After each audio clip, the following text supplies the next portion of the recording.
Alhamdulillah Rabbil Alamin wa bihi nasta'in ala umuri dunya waddin. Asyhadu an la ilaha illallah wahdahu la syarika lah wa asyhadu anna Muhammadan abduhu wa rasuluh sallallahu alaihi wasallam la nabiyya wa rasula ba'da amma ba'd. Fa ya ibadallah, inni usikum wa nafsi bi taqwallah faqad fazal muttaqun. Ittaqullaha haqqa tuqatih wa la tamutunna illa wa antum muslimun. Kama qala Allah Ta'ala fil Qur'anil Karim, a'udzu billahi minasy syaithanir rajim. Bismillahirrahmanirrahim. Inna iddatash syuhuri indallah 12 syahran fi kitabillah yauma khalaqas samawati wal ard minha arba'atun hurum.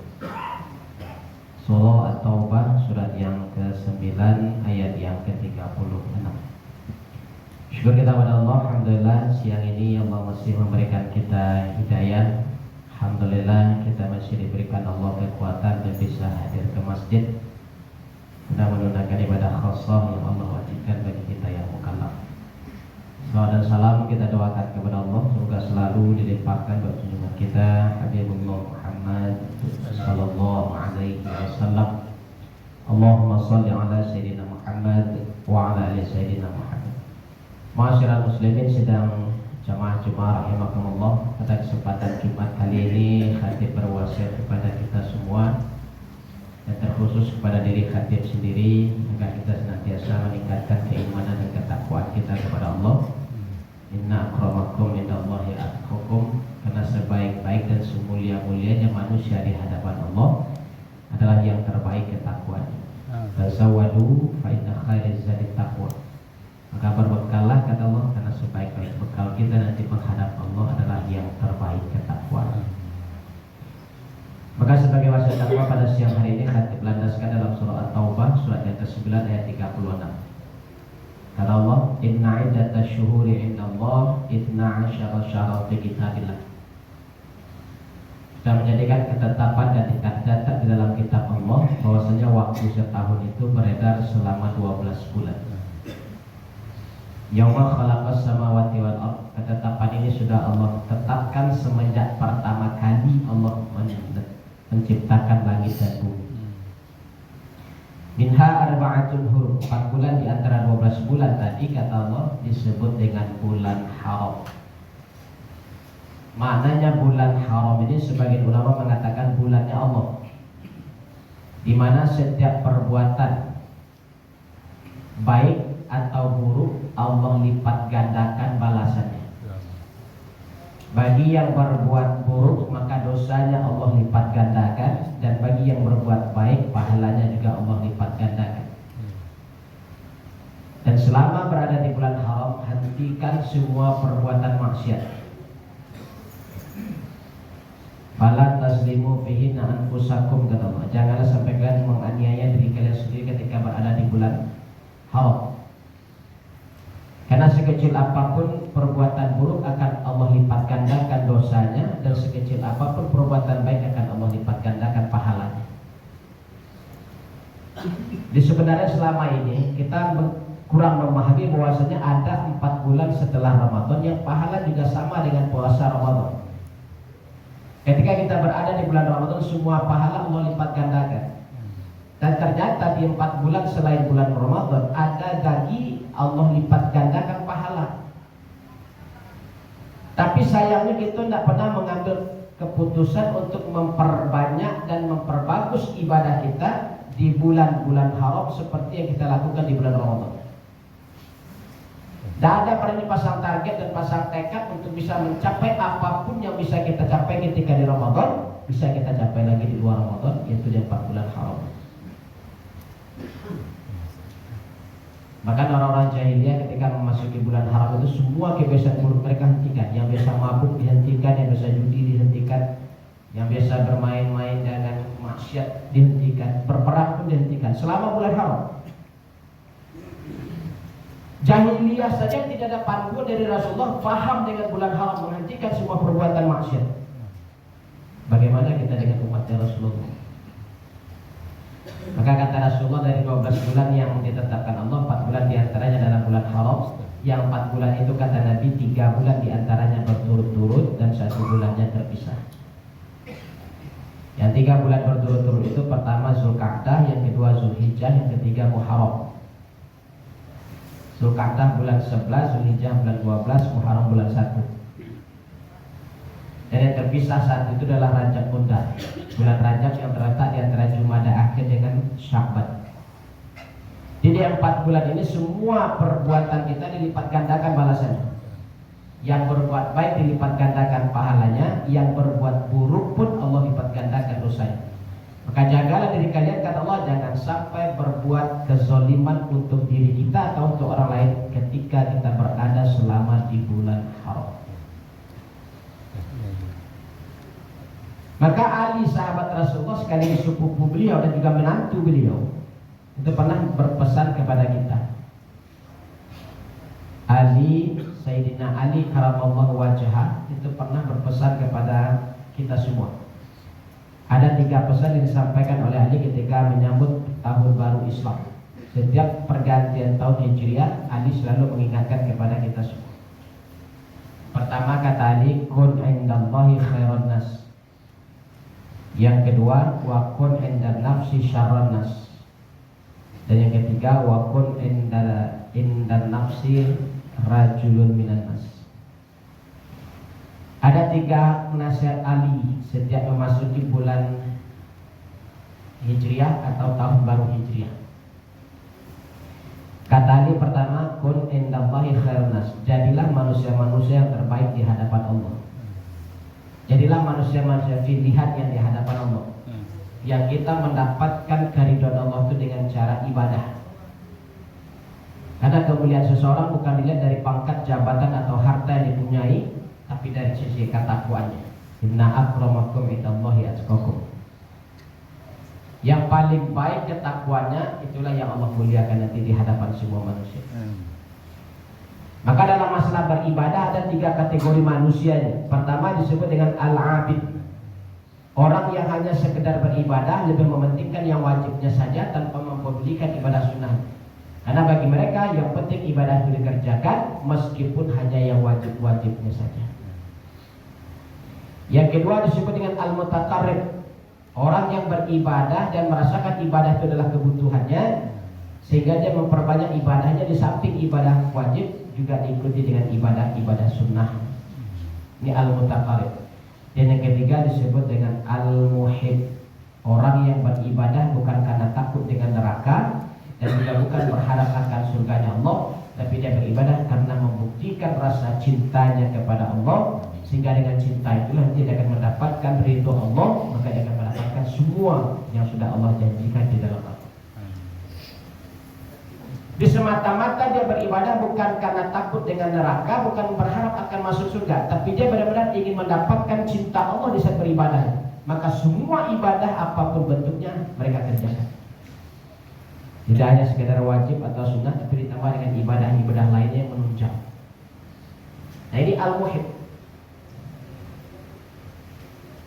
Maka yang kedua kata Ali, kun indan nafsi syarran nas. Jadilah manusia yang paling hina di hadapan diri sendiri.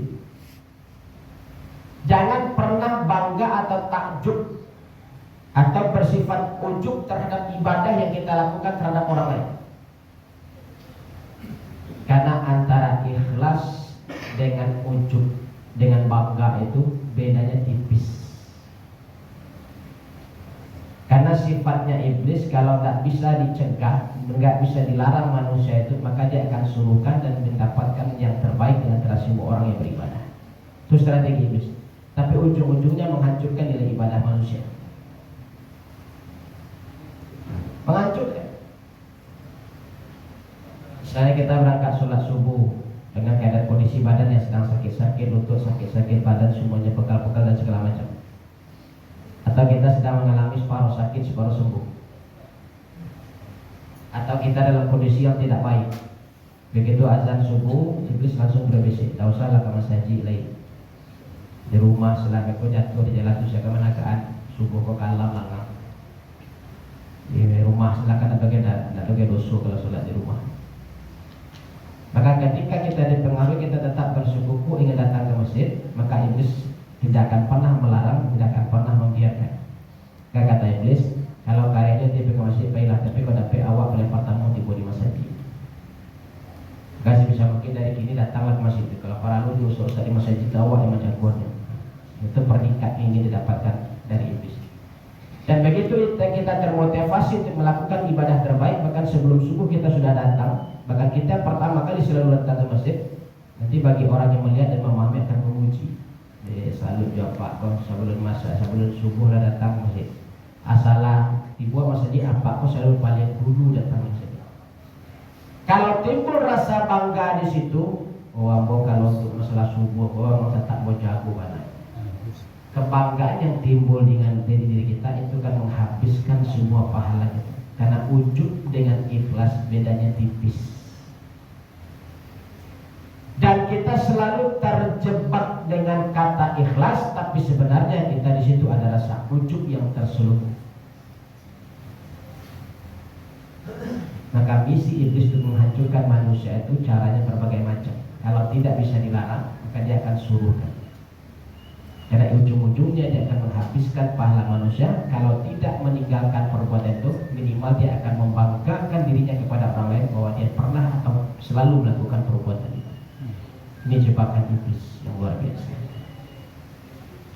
Yang ketiga kata Ani, kun indan nasi rajulun minan nas. Jadilah orang-orang yang biasa-biasa saja di hadapan manusia lain. Tidak usah menonjolkan diri dan sudah tidak usah menyombongkan diri di hadapan orang.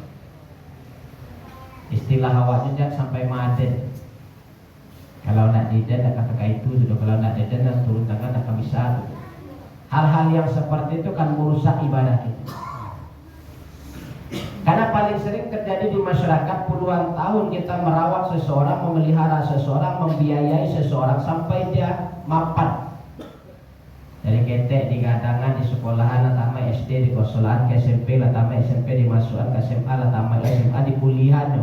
Nah selesai lo kuliah, dapatlah keranju yang bagus dan mendapatkan kehidupan yang layak.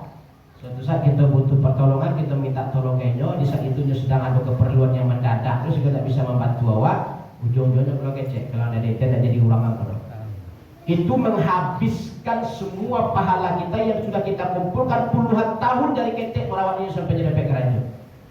Tapi gara-gara seketek itu habis.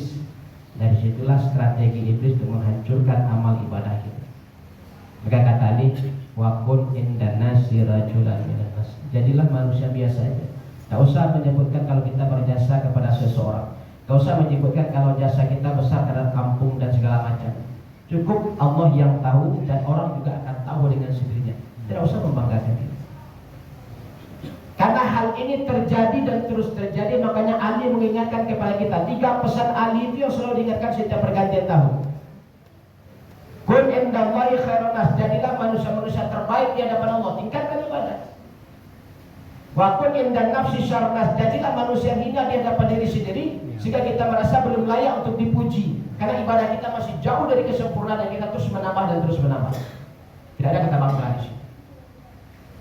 Tapi kalau kita merasa ibadah kita paling banyak, ibadah kita paling baik, ibadah kita paling bagus, maka di situ ada rasa ujub dimunculkan oleh iblis sehingga kita bangga dengan ibadah kita, nilainya tidak ada di hadapan Allah. Jadi orang yang ujub dengan ibadahnya, bangga dengan ibadahnya, mendapatkan pujian dan mengharapkan dia di depan orang lain. Rasulullah menggambarkan hadisnya tentang itu. Kata Rasulullah, di hadapan Allah akan dipanggil manusia yang suka ujub dan suka ria dalam beribadah. Dipanggil ke ruangan yang tertutup oleh Allah, ditanyakan, apakah kamu melihat sesuatu di balik ruangan ini? Begitu dibuka tabirnya, dilihat begitu banyak pahala. Itu semua ibadah ya Allah, iya. Itu semua pahala ya Allah, iya. Dari haji, dari umroh, dari puasa, dari sholat, dari sedekah, zakat dan segala macam. Semuanya terkumpul di situ. Luar biasa banyak sekali ya Allah, iya. Kalau untuk kau ketahui itu semua adalah milikmu kata Allah. Dan itulah semua perbuatan ibadah yang pernah kau lakukan di dunia. Kita masih bangga di hadapan Allah. Ya Allah, begitu banyaknya ibadah saya, begitu banyaknya pahala kasih. Iya, itu hakmu, ambillah. Begitu dia akan mengambil, semuanya langsung menjadi debu. Dan kita menangis menangis di hadapan Allah. Kenapa ini semua terjadi Allah? Kenapa jadi debu? Berarti saya tidak bisa memiliki amal ibadah dan pahala saya. Iya. Karena kau sudah mendapatkan apa yang menjadi impianmu, kata Allah. Engkau beribadah hanya untuk mengharapkan pujian orang dan orang sudah memujimu, maka tidak ada lagi makna ibadah untukmu hari ini. Engkau beribadah hanya menghadapkan bangga kepada orang lain, engkau memiliki kebanggaan terhadap ibadahmu, maka itu sudah kau dapatkan di dunia dan tidak ada lagi nilai ibadah untukmu di akhirat. Maka semua itu akan menjadi debu di hadapanmu hari ini. Makanya di setiap tahun kita introspeksi diri kita. Wal anzur nafsu ma qaddamat, seligot itu selalu kita ijam-ijamkan dalam diri kita. Karena iblis jebakannya begitu luar biasa.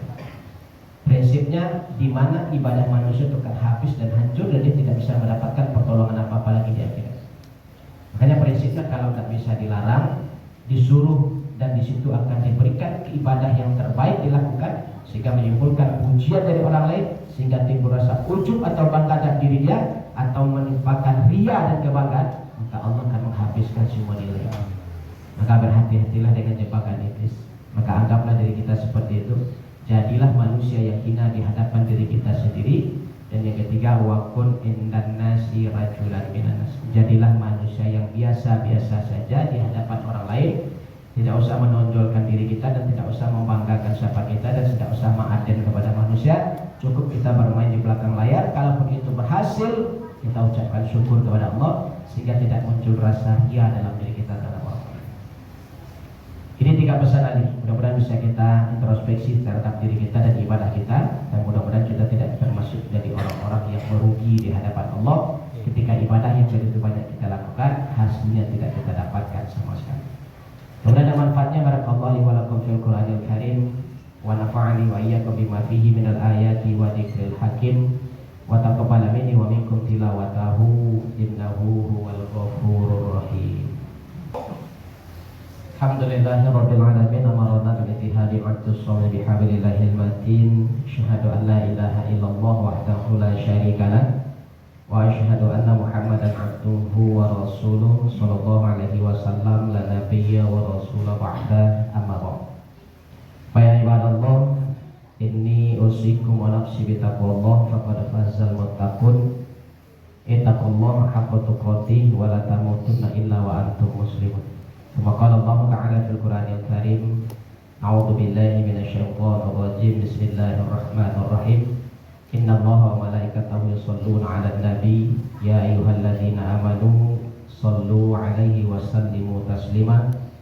Allahumma shalli 'ala Muhammad wa 'ala ali Muhammad kama shallaita 'ala Ibrahim wa 'ala ali Ibrahim wa barik 'ala Muhammad wa 'ala ali Muhammad kama barakta 'ala Ibrahim wa 'ala ali Ibrahim innaka Hamidum Majid.